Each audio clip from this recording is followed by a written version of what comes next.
کچھ ہی لمحوں میں رقم گن لی گئی۔ 44,000 دینار بلاقہ خان نے اپنے ساتھیوں کی جانب بڑھائے اور نشست چھوڑ دی۔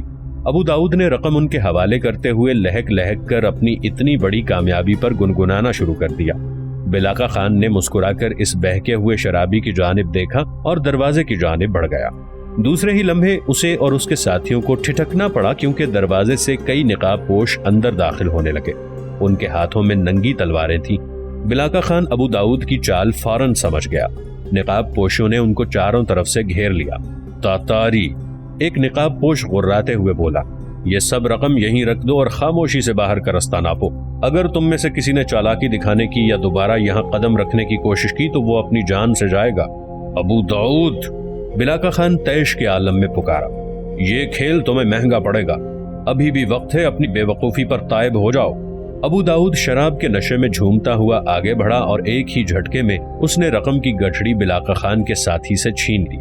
بلاقہ خان میرے دوست، دھمکی دینے کی کوئی ضرورت نہیں، میں نہ صرف مقامی ہوں بلکہ یہاں کے قاضی بھی میری مٹھی میں ہیں۔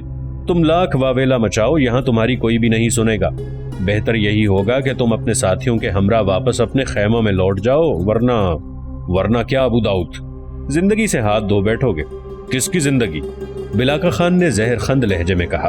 دوسرے ہی لمحے ایک چھوٹا سا خنجر اڑتا ہوا ابو داؤد کے سینے میں اتر گیا۔ یہ سب اتنی سرت میں ہوا کہ نقاب پوش سمجھ نہ پائے۔ ابو داؤد کے حلق سے دبی سی چیخ نکلی اور وہ زمین پر ڈھیر ہوتا چلا گیا۔ نقاب پوش گومگوئی کے عالم میں کھوئے ہوئے تھے کہ بلاقہ خان کے ساتھیوں کی تلواریں آنن فانن چمکی اور وہ اسی حالت میں ایک ایک کر کے زمین پر بکھرتے چلے گئے۔ چند ہی لمحوں میں بساط الٹ دی گئی۔ بلاقہ خان کو شام کے وقت ہی ابو داؤد کے حساب کتاب کے معاملے کو لٹکانے اور ضیافت کی شرارت چھوڑنے سے یہ شک ہو چلا تھا کہ دال میں ضرور کچھ کالا ہے۔ اس نے اپنے ان دونوں ساتھیوں کو سمجھا بجھا دیا تھا، اس لیے انہوں نے شراب کو منہ تک نہیں لگایا۔ وہ دونوں شمشیر زنی میں بلا کا ملکہ رکھتے تھے۔ بلاقہ خان نے اپنے ساتھیوں کو اشارہ کیا، انہوں نے بڑھ کر الماری میں موجود تمام رقم اپنے قبضے میں کر لی۔ دائیں بائیں تلاشی کے دوران ایک چور دروازہ ان کی نگاہوں میں آ گیا جہاں سے وہ فرار ہو سکتے تھے۔ منصوبے کے مطابق وہ دونوں رقم سمیٹ کر چور دروازے سے خیموں میں لوٹ گئے۔ آدھ گھنٹے میں وہ دونوں اسی راستے وہاں واپس لوٹ آئے تھے۔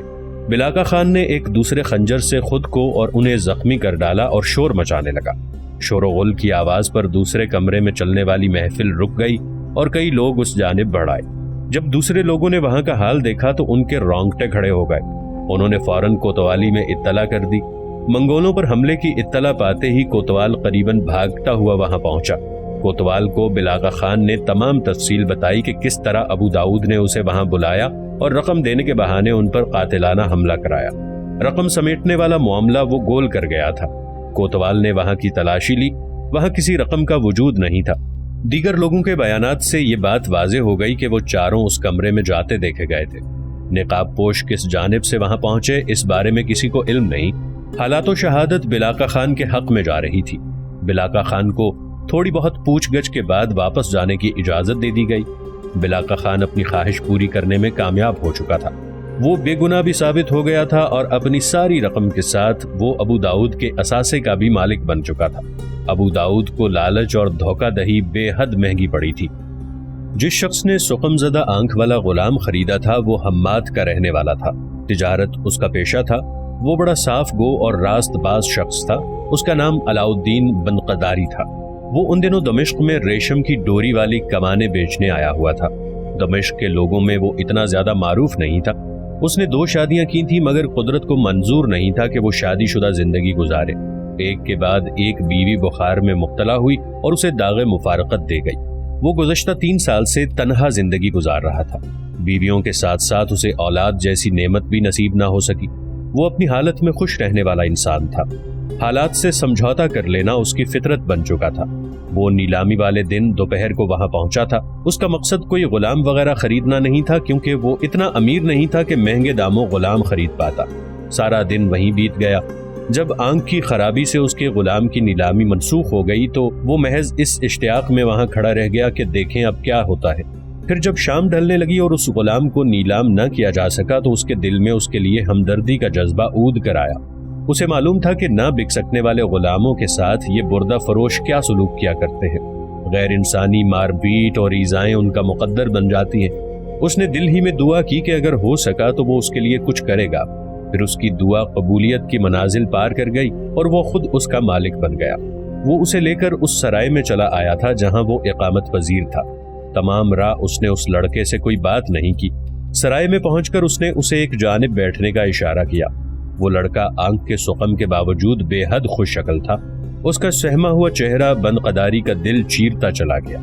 جانے کیوں آج اسے اولاد اتنی شدت سے یاد آنے لگی تھی۔ اس نے اپنے خیالوں کو جھٹکا اور اس کی جانب متوجہ ہوا۔ لڑکے، تم جانتے ہو نا آج سے میں ہی تمہارا مالک ہوں؟ لڑکے نے سہمے ہوئے انداز میں سر ہلایا۔ تمہارا نام کیا ہے؟ محمود، ایک کانپتی ہوئی آواز سنائی دی۔ او، مسلمان ہو؟ اس نے دوبارہ سر ہلایا۔ کہاں کے رہنے والے ہو؟ یہاں سے بہت دور وادی قیچاک کا۔ عربی سمجھ لیتے ہو؟ بول بھی سکتے ہو؟ تھوڑی بہت۔ خوب۔ علاؤالدین بند قداری مسکرایا۔ کھانا کھاؤ گے؟ بلکہ یقیناً کھاؤ گے، میں بھی سارا دن تمہیں دیکھتا رہا ہوں۔ وہ لڑکا کچھ نہیں بولا۔ علاؤالدین نے کھانا منگوایا اور پھر دونوں ایک ساتھ بیٹھ کر ایک ہی تھالی میں کھانا کھانے لگے۔ کھانے سے فرصت پا کر علاؤالدین نے اسے سونے کے لیے ایک چٹائی دی۔ وہ چٹائی پر لیٹتے ہی خراٹے بھرنے لگا۔ علاؤالدین اپنے بستر پر لیٹے چھت کو گھورتا رہا۔ نیند جیسے اس کی آنکھوں سے غائب ہو گئی تھی۔ اس کا ذہن مسلسل محمود کی جانب مرتکز تھا۔ وہ طرح طرح کے خیالوں میں الجھا جانے کب نیند کی آغوش میں اتر گیا۔ چند ہی دن بعد دمشق میں اپنے کام وغیرہ نپٹا کر واپس حمات لوٹ گیا۔ محمود بھی اسی کے ہمراہ رہا۔ وقت گزرتا گیا۔ محمود اپنے آقا بند قداری کے رویے سے بڑا متاثر ہوا۔ اس نے سن رکھا تھا کہ غلاموں کے ساتھ بے حد بہیمانہ سلوک کیا جاتا ہے، مگر بند قداری کے ساتھ رہتے ہوئے اسے پدرانہ شفقت نصیب ہوئی۔ وہ خصوصاً اس کا بڑا خیال رکھتا تھا۔ دن مہینوں میں اور مہینے سالوں میں بدل گئے۔ محمود وقت کے ساتھ عمدہ انداز میں عربی بولنا سیکھ گیا۔ بند قداری نے اسے معمولی سی تعلیم بھی دلائی۔ محمود اپنے آقا کے ہمراہ مختلف علاقوں میں تجارت کی غرض سے جاتا رہا۔ محمود خوش شکل ہونے کے ساتھ ساتھ خوش مزاج اور خاصا ذہین بھی تھا۔ مختلف شہروں میں سفر کرنے کے دوران ایک خوبی جو اس میں پیدا ہوئی تھی وہ یہ تھی کہ محمود کو دوسرے علاقوں کی زبانیں سیکھنے کا شوق پیدا ہو گیا۔ جلد ہی وہ عربی، مصری، حبشی اور ترکی زبان سیکھ گیا۔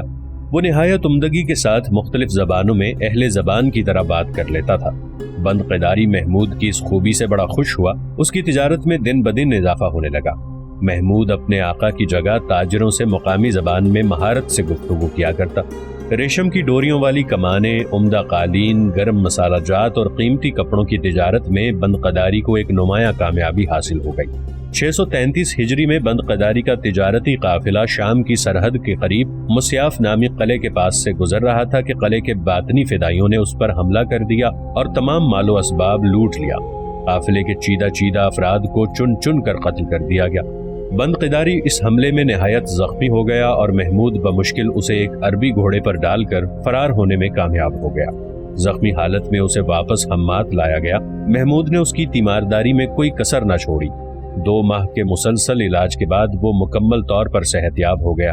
اس برے زمانے میں گھر میں موجود جمع سرمایہ خرچ ہو گیا۔ بند قداری کو محمود کی خدمت کا احساس نہایت شدت سے ہوا۔ حالات کی کروٹ نے بند قداری کو بلندی سے پستی میں لا پھینکا تھا۔ باطنی فدائیوں نے اس کا تمام اثاثہ لوٹ لیا تھا۔ مزید تجارت کے لیے اس کے پاس کچھ نہ بچا تھا۔ اگر کوئی چیز پاس تھی تو وہ سابقہ ساکھ ہی تھی۔ بند قداری نے کئی عمرا سے رابطہ قائم کیا مگر کچھ نہ بن پایا۔ عمرا کو بند قداری کی صلاحیت پر تو بھروسہ تھا، مگر اگر وہ دوبارہ لٹ جاتا تو اپنی اس رقم کی واپسی ناگزیر دکھائی دیتی۔ اس عرصے میں صرف ایک ہی شخص درد کی دوا بنا۔ اس کا نام علی بن الورقہ تھا۔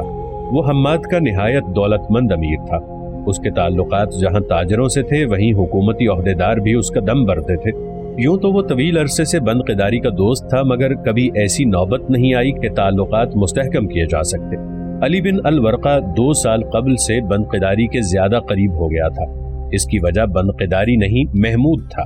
سفید فام محمود کو دیکھ کر اسے یہ خیال بری طرح ستاتا تھا کہ وہ بھی ایسے کسی سفید فام غلام کا مالک کیوں نہیں۔ اس کے علاوہ وہ اس کی صلاحیتوں کو دیکھ کر رشک کیا کرتا۔ اس کے دل میں یہ خواہش ایک عرصے سے پنپ رہی تھی کہ بند قداری محمود کو اس کے ہاتھوں بیچ دے، مگر بند قداری محمود کو اپنی اولاد کی طرح عزیز رکھتا تھا۔ ایک دن علی بن الورقہ صبح سویرے بند قداری کے پاس چلا آیا۔ بند قداری نے نہایت خوش دلی سے اسے خوش آمدید کہا۔ دونوں نے نشستیں سنبھال لیں تو علی بن ورقہ نے محمود کے بارے میں پوچھا۔ تمہارا غلام نہیں دکھائی دے رہا؟ وہ جامع مسجد گیا ہوا ہے، نماز سے فراغت کے بعد اسے واپسی پر کھانے کے لیے کچھ اشیاء لانی تھی۔ بند قداری، علی بن الورقہ توقف سے بولا، تم اب ماشاءاللہ تندرست ہو چکے ہو، میرا خیال ہے تمہیں اپنے کاروبار کی جانب توجہ مبذول کرنا چاہیے۔ مجھے معلوم ہے کہ تم خاصے مقروض بھی ہو چکے ہو۔ نہیں، بس تقدیر کا ہیر پھیر ہے، سوچ رہا ہوں اس بار روئی کی تجارت کروں۔ سردی کا موسم آنے والا ہے، ان دنوں مصر میں روئی کی خاصی مقدار کھپ جاتی ہے۔ بند قداری نے کہا، مگر روئی تو خاصی مہنگی جا رہی ہے، تم ایسا کرو کہ اپنا سابقہ کام یعنی ریشم کی ڈوری والی کمانیں لے جاؤ، اس کام میں تمہیں تجربہ بھی ہے اور مجھے امید ہے کہ تم کامیاب بھی رہو گے۔ نہیں، بند قداری نے نفی میں گردن ہلائی، یہ موسم ریشم کی ڈوری والی کمانوں کا نہیں ہے، ایسے میں صرف روئی ہی صحیح رہے گی۔ مگر تم روئی کے لیے رقم کہاں سے لاؤ گے جبکہ تم پہلے ہی مقروض ہو؟ علی بن ورقہ نے پوچھا۔ تم فکر مت کرو، اللہ بڑا مہربان ہے، میں نے 2-1 تاجروں سے بات چیت کی ہے، مجھے امید ہے کہ وہ مجھے کچھ عرصے کے لیے مال ادھار دے دیں گے۔ بند قداری نے جواب دیا۔ بند قداری، علی بن ورقہ نے کچھ سوچ کر کہا، تم تو اچھی طرح جانتے ہو میں بڑا صاف گو انسان ہوں، بات جو دل میں ہوتی ہے وہ کہہ دیا کرتا ہوں۔ یہ بھی تمہیں اچھی طرح معلوم ہے کہ میں ویسے تو کسی کے کام نہیں آتا، مگر جانے کیا بات ہے کہ میرا دل کہتا ہے تمہیں اس کڑے وقت میں سے کسی طرح نکال لوں۔ ابن الورقہ، بند قداری اس کی بات سن کر مسکرایا، میں تمہارے اس جذبے کی دلی طور پر قدر کرتا ہوں اور شکر گزار ہوں، تمہاری حوصلہ افزائی ہی میرے لیے کافی ہے، تمہاری یہی عادت تو میرے دل کو تڑپا کے رکھ دیتی ہے۔ تم ایسا کرو کہ مجھ سے کچھ رقم بطور قرض لے لو اور روئی نقد قیمت میں خرید لو، میرا خیال ہے ادھار کی نسبت نقد خریداری میں تم فائدے میں رہو گے۔ علی بن ورقہ نے پیشکش کی، اس میں تمہارا کیا مفاد ہوگا؟ دیکھو، اب دل جلانے والی باتیں مت کرو، میں تمہیں یہ رقم بطور قرض دے رہا ہوں، نہ کہ کسی مفاد کے تحت۔ علی بن الورقہ مصنوعی غصے سے بولا۔ دیکھو ابن الورقہ، بند قداری سنجیدگی سے بولا، میں پہلے ہی مقروض ہوں، تجارت میں قرض لینا کوئی بری بات نہیں ہے، مگر دوست احباب سے قرض لینا تعلقات کو ضائع کرنے کے مترادف ہوتا ہے۔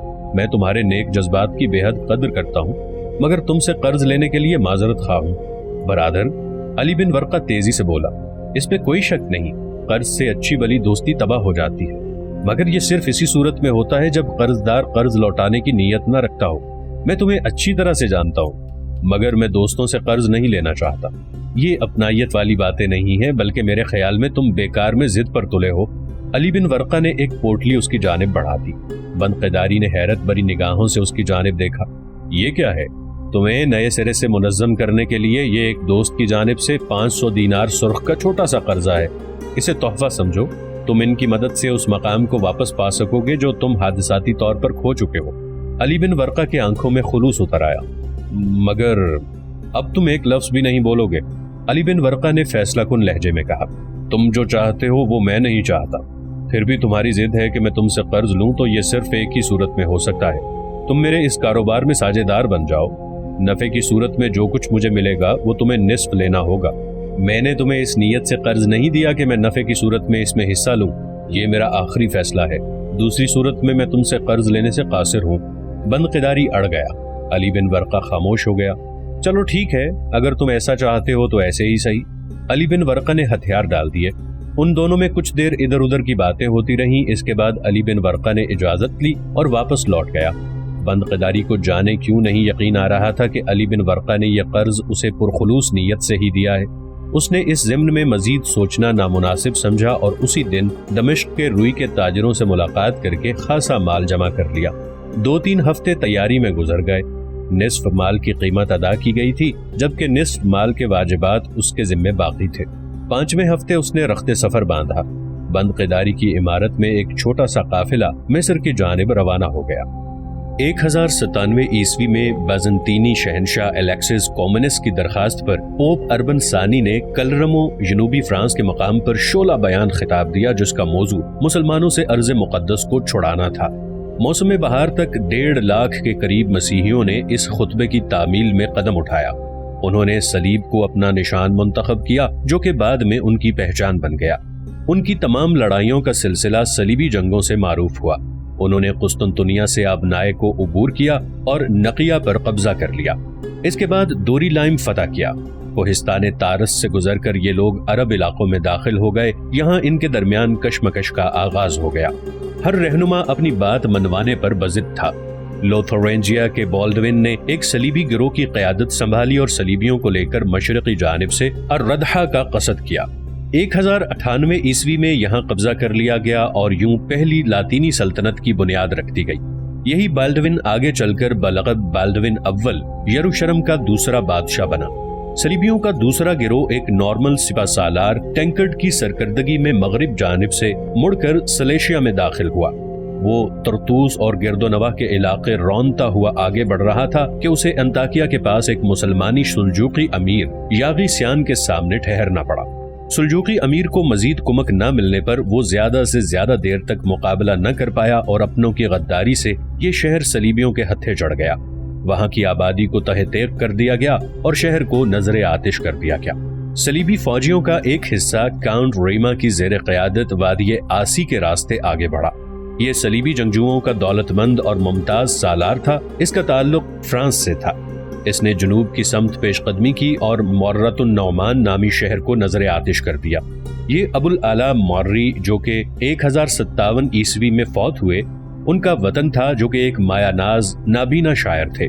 اس نے حصن القرات پر قبضہ کر لیا اور کچھ آگے چل کر ایک وسیع میدانی علاقے میں ایک نئی صلیبی آبادی قائم کی جو کہ دریائے آسی کے کنارے واقع تھا۔ اس نئے شہر کا نام کریک دا شولیزر رکھا گیا۔ یہاں ایک مسیحی روایت کے تحت تاریخی گرجے الناصرہ کی تعمیر کی گئی جو بعد میں صلیبی جنگجوؤں کی قیامگاہ بن کر رہ گیا تھا۔ عربوں میں یہ شہر الکرک کے نام سے مشہور ہوا۔ یہاں مضبوط صلیبی قلعے کی تعمیر کی گئی۔ بعد میں الناصرہ کو مقدس مسیحی ہستی سے منسوب کر کے اس کی قدر و منزلت مزید بڑھا دی گئی۔ ان صلیبیوں کی کارستانیاں بڑھتی چلی گئیں۔ الرہا یعنی ایڈیشیا، انطاکیہ اور یروشلم کے بعد عکا، سور طرابلس، الشام اور بہت سے دوسرے شہر چھین لیے گئے۔ وہاں قتل و غارت اور لوٹ مار کا بازار گرم کر دیا گیا۔ عباسی اور فاطمی خلافتیں موجود ہونے کے باوجود کچھ نہ کر سکی۔ ان خلافتوں میں اب پہلے جیسا دمخم باقی نہ تھا۔ فلسطین، شام اور لبنان کے مسلمانوں پر بڑا نازک وقت آن پڑا تھا۔ وہ کئی برسوں تک مسیحی وحشیانہ مظالم کی چکی میں پستے رہے۔ آخر غیرت حق کو حرکت ہوئی اور ایک چھوٹے سے مسلمان حکمران کو ان کے مقابلے پر لا کھڑا کیا۔ یہ مجاہد حلب اور موصل کا حکمران عماد الدین زنگی تھا۔ اس نے صلیبیوں کو پے در پے شکستیں دے کر بہت سے شہر اور علاقے واپس لے لیے، لیکن وہ اپنے مقصد کو جاری نہ رکھ سکا اور 541 ہجری بمطابق 1146 عیسوی کو ایک بدبخت غلام نے اس کا چراغ حیات گل کر دیا۔ قدرت کو اس مقصد کا خاتمہ منظور نہ تھا۔ اس کی جگہ اس کا فرزند نور الدین زنگی منتخب ہوا اور اس نے باپ کے کام کو جاری رکھا۔ صلیبی جہاں عماد الدین کی موت پر خوش تھے، وہیں ان کی خوشیاں ایک بار پھر ماند پڑ گئیں۔ نور الدین زنگی کی شدید خواہش تھی کہ وہ بیت المقدس کو ان وحشی اقوام سے آزاد کروا لے، مگر وہ 1173 عیسوی کو یہ تمنا دل میں لیے دنیا فانی سے کوچ کر گیا۔ اس کے مشن کو اس کے بھتیجے صلاح الدین ایوبی نے جاری رکھا اور بیت المقدس صلیبیوں سے چھین لیا۔ 90 برس بعد یہ علاقہ مسلمانوں کے پاس واپس لوٹ آیا تھا۔ صلاح الدین ایوبی کی وفات کے بعد اس کے جانشین خانہ جنگی کا شکار ہو گئے۔ صلیبیوں کے حوصلے دوبارہ بلند ہوئے۔ 1195 عیسوی میں انہوں نے چوتھی صلیبی جنگ کا طبل بجا دیا۔ صلاح الدین ایوبی کے سب بیٹے ان دنوں آپس میں اقتدار کی جنگ میں مصروف تھے۔ یہ صلیبیوں کے لیے سنہرا موقع تھا۔ انہوں نے بیروت کی طرف پیش قدمی کی۔ صلاح الدین ایوبی کے چچا ملک العادل والی کرک کو حالات کی نزاکت کا بھرپور احساس تھا۔ اس نے تیزی سے پیش قدمی کی اور صلیبی افواج کو بیروت کے پاس روک دیا۔ دونوں لشکروں میں جنگی جھڑپیں جاری رہیں، مگر وہ آگے بڑھنے سے معذور رہے۔ بالآخر انہوں نے مجبور ہو کر مسلمانوں سے صلح کر لی۔ 601 ہجری یعنی 1203 عیسوی میں پاپائے روم انوسنٹ ثالث کی دعوت پر اہل یورپ نے 5ویں صلیبی جنگ کا ارادہ کیا، مگر وہ فلسطین میں داخل ہونے کی بجائے قسطنطنیہ میں گھس کر اپنے ہم منصب بازنطینی مملکت کو تاخت و تاراج کر کے واپس لوٹ گئے۔ 613 ہجری یعنی 1215 عیسوی میں صلیبیوں نے چھٹی جنگ کے لیے تیاریاں شروع کی اور مصر کے راستے مملکت اسلامی میں داخل ہوئے۔ ملک العادل ان دنوں شام میں تھا۔ صلیبی لشکر نے رمیات کا محاصرہ کیا۔ ملک العادل نے بڑے لشکر کے ساتھ مصر کی راہ روکی، مگر راستے میں ہی اسے پیغام اجل آ پہنچا اور وہ 7 جمادی الاول 615 ہجری یعنی 1218 عیسوی میں عالم فانی سے عالم بقا کو سدھار گیا۔ اس کے مقصد جہاد کو اس کے فرزند ناصر الدین محمد ملک الکامل نے اپنے بھائی ملک المعظم کے ساتھ مل کر پورا کیا۔ انہوں نے صلیبیوں کو اس وقت گھیر لیا جب وہ دمیات کو تاخت و تاراج کرنے کے بعد قاہرہ کی جانب بڑھ رہے تھے۔